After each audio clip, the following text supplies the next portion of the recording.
Salam qaranlıq sevənlər. Siz gecənin nəfəsini dinləyirsiniz. İşıqları söndürün. Salam aleykum, əziz dostlar, dəyərli izləyicilər. Mənim adım Muraddır. Bugün sizə danışacağım əhvalat bəlkə də bir insanın başına gələ biləcək ən ağır, ən dözülməz imtahandır. Mən lirikliyəm. Sadə, zəhmətkeş bir ailənin övladıyam.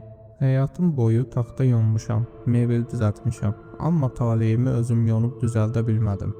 Qismət məni elə bir yola saldı ki, sonunda təsəllini diri insanların arasında yox, soyuq məzar daşlarının lal sükunət içində tapdım. Çoxları qəbristanlıqdan qorxar, oranın yanından keçəndə Bismillah deyib addımlarını sürətləndirərlər. Amma bilmirlər ki, ən böyük qorxu torpağın altında yox, üstündədir. Mən bunu çox acı bir şəkildə canımdan zan gedəndə öyrəndim. İndi sizə o dəhşətli yanğını, itirdiyim dünyamı və gecələr məzarlıqda gördüyüm o sirli gözətçini bütün təfərrüatı ilə danışacağam. Uşaqlığım və gəncliyim Qubanın tozlu emalatxanalarında keçdi. Atam rəhmətlik Mahir, dülgər idi. Çinar mebel sexində səhərin gözü açılmamış işə başlayar, gecə yarısına qədər işləyərdik. Üstümüz başımız həmişə toz, lak və boya qoxuyardı. İmalatımız pis deyildi. Əl qabiliyyətimizə söz yox idi. Amma bərəkəti yox idi elə bil. Qazandığımız pul gəldiyi kimi də gedirdi. Ya evdə biri xəstələnirdi, dərmana gedirdi, ya da evimizin damı axırdı, təmirə gedirdi. Namərdə möhtac deyildik Allaha şükür. Amma artıq qəpiyimiz də qalmırdı. 2002-ci il idi. Böyük qardaşım evlənmək istədiyini dedi. Evin böyüyü idi, haqqı idi. Atam illərlə yığdığı qara qəpiyini, hətta yenicə aldığı təqaüd pulunun hamısını ortaya qoydu. Qardaşıma toy elədik, evini qurduq. Mən isə kənarda durub baxırdım. İçimdə qəribə bir sızıltı var idi. Paxıllıq deyildi bu. Yox, sadəcə bəs mən necə olacam? Mənim növbəm gələndə satmağa nəyimiz qalacaq? Deyə düşünürdüm. Gənc idim, qanım qaynayırdı. Amma cibim boş idi. Dostlarım gəzirdi, əylənirdi. Mən isə sexdə taxta cilalayırdım. Bir neçə il belə keçdi. Başa düşdüm ki, atamın yanında işləməklə bu işlər düzəlmir. Özümə gün ağlamalıyam. Üstümə başıma düz əməlli paltar ala bilmirdim. 2004-cü ildə Bakıdan uzaq qohumumuz zəng elədi. Murad dedi, Bakıda tikinti bu mudur? Varlıların villalarında xüsusi əl işi mebellər, pilləkənlər yığmağa usta lazımdır. Maaşı dolğundur, qalmağa yeri, yeməyi də şirkət verir. Bu təklif mənim üçün xilas idi. Amma qarşıda əsgərlik var idi. Əsgərliyə 3 ay qalmışdı. Qərara gəldim ki, bu 3 ay hədər keçirməyim. Bakıya gedib həm işləyim, həm də gələcək üçün hazırlıq görüm. Bakıya getdim. İşdən sonra axşamlar ingilis dili kursuna yazıldım. Məqsədim əsgərlikdən sonra bəlkə xaricə gedib mebel biznesi qurmaq idi. Elə o kursda həyatımın ən böyük xoşbəxtliyi və ən böyük faciəsi olacaq insanla, Gülnarla tanış oldum. Gülnar, onun adı çəkəndə indi də ürəyimdə quşlar çırpınır. O qədər zərif, o qədər məsum idi ki, sinifə girəndə sanki otağa günəş doğurdu. Həm çox cana yaxın, həm də çox məsafəli, qürurlu qız idi. Mən ona vurulmuşdum. Amma cibimdəki qəpiklər mənə sus deyirdi. Kasıb oğlanın sevməyə haqqı varmı? 3 ay boyunca sadə baxışdıq. Dərsdən çıxanda qısa söhbətlər etdik. Əsgərliyə gedəcəyim gün yaxınlaşırdı. Ona sevgimi etiraf etməli idim. Amma necə? Əldə yox, ovucda yox. Əsgərlikdən qayıdandan sonra ona necə gələcək vəd edə bilərdim. Vida günü görüşdük. Dəniz kənarında küləkli bir havada ona sadəcə bunu deyə bildim. Gülnar, mən gedirəm. Bilmirəm nə vaxt necə qayıdacam.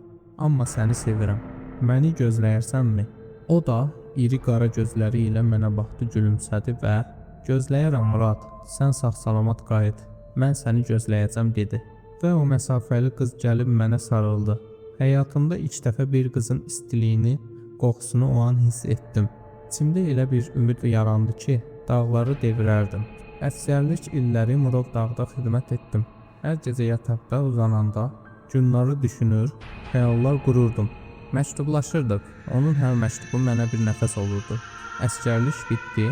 Mən birbaş Bakıya qayıtdım. Dostluğumuz sevgiyə çevrilmişdi. Bakıda işimə bərpa oldum. Gecə gündüz bayram demədən, istirahət demədən işlədim. Məqsədim bir idi: Gülnarı xoşbəxt etmək. 2 il it kimi çalışdım. Nəhayət əlimdə biraz pul yığıldı. Lerikə qayıdıb elçi getdik. Allaha şükür razılıq verdilər. Şan şöhrətli bir toy elədik. Evimizi kiraya götürdük. Mebellərini, pərdələrini öz əllərimlə zövqlə seçib yığdım. Bizim balaca, amma içi sevgi dolu bir cənnətimiz var idi. Amma Lerikdə iş tapa bilmədim. Məcbur qalıb yenidən Bakıya qayıtdım. Günlar Lerikdə anamgildə qaldı. Ayrılıq çətin idi, amma gələcəyimiz üçün lazım idi. Bir ay sonra Günlardan telefon gəldi. Səsi titrəyirdi. Murad, sənə bir xəbərim var. Ata olacaqsan. O anki sevincimi təsvir etməyə sözlər yetməz. Sanki dünyanı mənə bağışladılar. İş yoldaşlarım mənə, dəlisən sən, niyə belə gülürsən, deyirdilər. Mən isə oğlum olacaq, bəlkə qızım, fərqi yoxdur. Canımdan bir parça gəlir, deyib daha çox çalışırdım. Aylar keçdi. Gülnarın hamiləliyinin 8-ci ayı idi. Mən onu yalnız şəkillərdə görürdüm. Üzünə analıq nuru gəlmişdi. Həsrət məni yandırıb yaxırdı. Ustabaşı halımı görüb get oğlum dedi. Get arvadının yanında ol. Uşaq atasının səsini eşitsin. Bu qədər işləmək bəsdir. Sevincək bilet aldım. Çamadanıma Gülnar üçün paltarlar, doğulacaq körpəmiz üçün oyuncaqlar yığdım. Yolda gələrkən xəyallar qururdum. Qapını açacam, boynuna sarılacam, qarnını öpəcəm. Səhərə yaxın sübh çağı Lerik avtovağzalına düşdüm. Hava soyuq idi, amma mənim içim yanırdı. Telefonum çaldı, ekrana baxdım. Anam, ürəyimə qəribə soyuq bir sancı girdi. Bu vaxtı xeyirdir inşallah dedim. Alo, ana. Anamın səsi gəlmirdi, sadəcə hıçqırıq fəryad səsi gəlirdi. Ana, nə olub? Gülnar, uşaq, tez evə gəl oğlum. Evimiz yandı, tez gəl dedi və telefonu qapandı. O an dünya başıma fırlandı. Taksi tapıb necə məhəlləyə çatdım bilmirəm. Taksidən düşəndə gördüyüm mənzərə ömrüm boyu kabusum oldu. Evimiz o an bir əziyyət və qurduğum, içində xəyallar bəslədiyim yuvam yox idi. Qapqara hesab atmış, pəncərələr partlamış, divarları qaralmış bir xaraba qalmışdı. Həyətdə polis maşınları, təcili yardım, qonşular ağlaşır, anam yerə çöküb saçını yolurdu. Qardaşım mənə tərəf qaçdı. Məni qucaqlayıb hönkürdü. Haradadırlar, Gülnar hardadır deyə qışqırdım. Qardaşım cavab verə bilmədi. Mən evə tərəf qaçmaq istədim, polislər tutdu. Sonra acı həqiqəti öyrəndim. Gecə elektrik naqillərindən qısa qapanma olub. Yanğın bir anda evi bürüyüb. Gülnarım o bətnindəki 8 aylıq körpəm və həmin gecə bizdə qalan qaynanam çıxa bilməyiblər. Diri-diri yanaraq can veriblər. Mən oradaca huşumu itirdim. Gözümü xəstəxanada açdım. Qolumda sistem, başımda anam ağlayırdı. Kaş oyanmayaydım dedim. Kaş mən də onlarla yanaydım. Ertəsi gün cənazə mərasimi oldu. 3 tabut yanaşı düzülmüşdü. Biri Gülnarın, biri qaynanamın, biri isə balaca, hələ doğulmamış, dünyaya göz açmamış körpəmin tabutu. Mən o tabutlara baxa bilmirdim. Mən onları qoruya bilməmişdim. Aylar keçdi. Mən yaşayan bir ölü idim. Nə yemək yeyirdim, nə danışırdım. Saqqalım uzanmışdı. Gözlərimin altı qaralmışdı. Artıq işləyə bilmirdim. Əlim iş tutmurdu. Nə vaxt taxta görsəm, yanan ev yadıma düşürdü. Borclar yığılmışdı. Evi təmir etdirmək lazım idi. Amma mənim gücüm yox idi.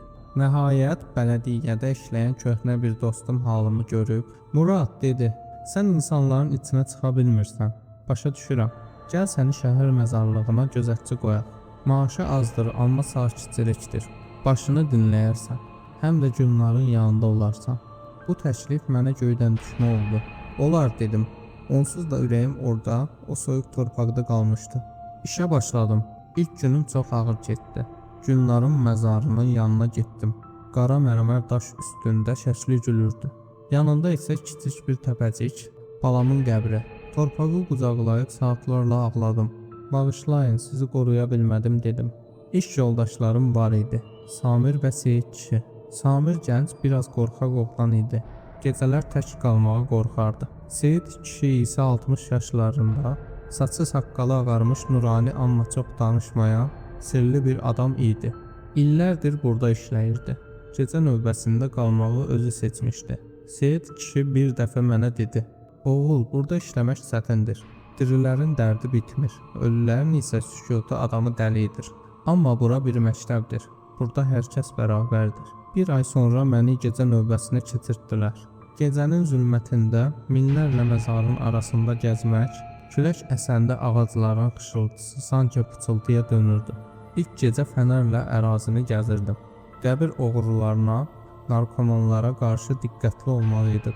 Məzarların arası ilə gedəndə irəlidə qoca çınar ağacının altında bir qaraltı gördüm. Yəqin kimsə içəri girib deyib fənəri söndürdüm. Səssizcə yaxınlaşdım. Adam tərpənmirdi. Sadəcə bir məzara baxırdı.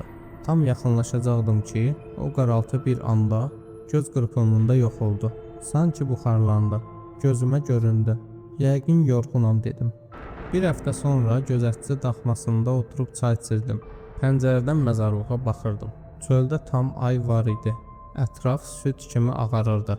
Gözüm təzə qazılmış, hələ sahibi gəlməmiş boş bir məzara sataşdı. O məzarın başında kimsə dayanmışdı. Samirə işarə etdim. Samir, orada kim var? Samir baxdı. Rəngi kirət kimi ağardı. Əlindəki stəkanı yerə qoydu. Murad, mən ora getmərəm. Sən də getmə. Niyə? Kimdir o? O gözətçidir. Fənəri alıb qaçdım. Kimdir bu gecə vaxtı məzarlıqda gəzən? Deyə düşünürdüm. Yaxınlaşdıqca içimə izah edə bilmədiyim bir vahimə doldu. Ayaqlarım geri getmək istəyirdi. Məzarın başında dayanan şey insan değildi. Uzun, qapqara bir plaş geyinmişdi. Üzü qaranlıq idi, amma mənə baxdığını hiss edirdim. Boyu 2 metrdən çox olardı. Mənə elə bir soyuq nəfəs vurdu ki, sümüklərim dondu. Dönüb qaçdım. Daxmaya girəndə nəfəs-nəfəsə idim. Samir, o nə idi? Cin idi. Samir titrəyirdi. Bilmirəm Murad, mən 9 ildir buradayam. Hərdən görünür. Xüsusən də təzə ölülərin ya da günahkarların başında. Seyid kişi deyir ki, o məzarların bəkçisidir. Yaxşıları qoruyur, pislərə isə əzab verir. O gecədən sonra həyatım dəyişdi. Yuxularım qarışdı. Bir gecə yuxuda Gülnarəni gördüm. Məzarından qalxmışdı. Üstü başı yanmışdı. Yanında dayanan o qara varlığa qorxa-qorxa baxırdı. Amma qəribə bir şey var idi. Gülnar yuxuda hamilə değildi. Qarnı düz idi. Yuxudan tər içində oyandım. Niyə hamilə değildi? Axı o 8 aylıq uşaqla bastırıldı. Ertəsi gecə Seyid kişi gəlmişdi.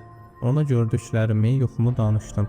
Seyid kişi dərindən ah çəkdi, təsbihlərini çevirə-çevirə dedi. Oğul, o gördüyün varlıq məzar gözətçisidir. O, Allahın vəzifələndirdiyi bir məmurdur. Yuxun isə bir işarədir. Yoldaşının qorxması sənin narahatlığındır. Amma hamilə olmaması, o körpəyə ad qoydunuzmu? Xeyr dedim. Doğulma da axı adını Ümid qoyacaqdıq. Bax, məsələ bundadır, dedi Seyid. O körpənin də bir ruhu var. Adsız qalıb. Ceyət sabahı məzar daşına o körpənin də adını yazdır. Qoy ruhu şad olsun. Səhəri gün ustaya getdim. Gülnarın başdaşının altına oğlu Ümid doğulmadan öldü yazdırdım. O yazını görəndə elə bil çiynimdən tonlarla yük qalxdı. Bir neçə gün sonra qəribə bir şey oldu. Gülnarın qəbrinin yanından keçəndə gördüm ki, başdaşının altı boşalıb, torpaq çöküb. Düzəltmək istədim. Yan tərəfdə isə təzə qazılmış, amma hələ boş olan bir məzar çuxuru var idi. Axşamüstü hava qaralanda yenə o hissi yaşadım. Sanki kimsə boynumun arxasına nəfəs alırdı. Başımı qaldıranda o sıradakı ən sonuncu boş məzarın başında yenə o qara varlığı gördüm. Bu səfər qaçmadım. Sanki məni çağırdı. Bədənim iradəmə tabe olmurdu. Ayaqlarım istəməsizcə ora getdi. Yaxınlaşdıqca o varlığın gözlərini gördüm. Gözləri yox idi. 2 dənə dibsiz qara quyu var idi. Üzündə isə nə kədər, nə sevinç, sadəcə sonsuz bir boşluq var idi. Gülnarın qəbrinin yanına çatanda ayağım bu boşalan torpağa sürüşdü. Ah deyib müvazinətimi itirdim və yan tərəfdəki o açıq məzarın içinə düşdüm. Başımı daşa vurdum, gözlərim qaraldı. Özümə gələndə çuxurun dibində idim. Torpaq qoxusu burnuma doldu. Bu ölümün qoxusu idi. Yuxarı baxdım. Məzarın ağzında o varlıq dayanmışdı. Mənə yuxarıdan aşağı baxırdı. Qışqırmaq istədim, səsim çıxmadı. Məni aparmağa gəldi, dedim pıçıltıyla. Canımı al, qurtar məni bu əzabdan. O varlıq sadəcə baxdı. Sonra uzaqdan Samir'in səsi gəldi. Murad, Murad, hardasan? Samir qışqırırdı. O varlıq duman kimi dağılıb yox oldu. Samir gəlib məni çuxurdan çıxartdı. Üst başımı təmizlədi. Sən neynirsən burada? Dəlisən? Gecə vaxtı o çuxurda nə işin var? Bilmirəm Samir, yıxıldım. Amma o burada idi. O məni gözləyirdi. Bu məzar mənimdir. O gecə səhərə qədər yata bilmədim. Düşündüm, o varlıq niyə o boş məzarın başında durmuşdu? Niyə məhz günların yanındakı boş məzar? Səhəri gün bələdiyyəyə məzarlıq müdürünün yanına getdim. Müdür, dedim, o boş yeri günların yanındakı yeri almaq istəyirəm. Nə qədər desəniz verərəm. Maaşımdan kəsin. Məzarlıq müdürü mənə təəccüblə baxdı, sonra gülümsədi. Murad, dedi, sən deməsən də biz uşaqlarla Samirlə, Seyid kişi ilə pul yığmışdıq. O yeri sənin üçün almışıq. Səndən başqa kimin haqqıdır ki ora? Günların yanı ancaq sənə yaraşar. Gözlərim doldu, boğazım düyünləndi. Dostlarıma təşəkkür etdim. O gündən sonra o boş məzar rəsmən mənim oldu. İndi işə gedəndə həm günların qəbrini sulayıram, həm də öz gələcək evimin. O boş məzarın otlarını, indi işə gedəndə həm günların qəbrini sulayıram, həm də öz gələcək evimin o boş məzarın otlarını təmizləyirəm. Qəribədir, elə deyilmi? İnsan öz məzarını təmizləyərmi? Mən təmizləyirəm. O hadisədən 6 ay sonra məni başqa şöbəyə keçirdilər. Amma ürəyim orada qaldı. İndi də tez-tez gedirəm. O məzar gözətçisini bir daha görmədim. Amma bilirəm ki, o orada günların, ümidimin və mənim yatacağım yerin keşiyini çəkir. Əgər bir gün ölsəm, bilirəm ki, tək olmayacam.